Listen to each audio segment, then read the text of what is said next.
കണ്ടുപിടിച്ച ആരാന്നറിയാം? ഡെനിസ് പാപ്പിൻ എന്ന് പറയുന്നൊരു ലണ്ടൻകാരനായ ശാസ്ത്രജ്ഞനാണ്.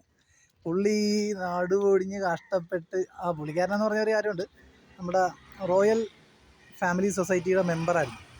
അപ്പോൾ അദ്ദേഹം അവിടുന്ന് ഈ കഷ്ടപ്പാടൊക്കെ പെട്ട് ഓരോ കാര്യങ്ങളൊക്കെ ചർച്ച ചെയ്ത് ഗവേഷണമൊക്കെ നടത്തി വീട്ടിൽ ചെല്ലുമ്പോൾ ഭാര്യ സ്ഥിരം പല്ലവിയാണ്, ഭക്ഷണം റെഡിയായിട്ടില്ല.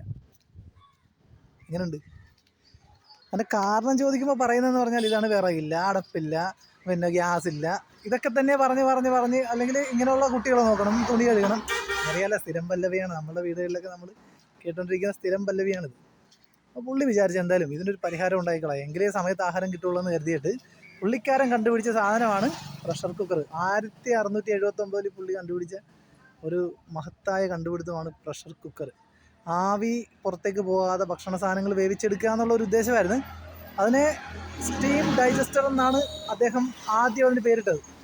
അതാണ് പിന്നീട് നമ്മൾ ഇന്ന് കാണുന്ന ഈ ഒരു കുക്കർ എന്ന രൂപത്തിലേക്ക് എത്തിയിരിക്കുന്നത്. ഓക്കെ, അപ്പോൾ ആരാണ് കണ്ടുപിടിച്ചതെന്ന് അറിയാലോ? ഡെനിസ് പാപ്പിൻ. ലണ്ടൻകാരനായ ഡെനിസ് പാപ്പിൻ എന്ന ശാസ്ത്രജ്ഞനാണ് പ്രഷർ കുക്കർ കണ്ടുപിടിച്ചത്. ഓക്കെ.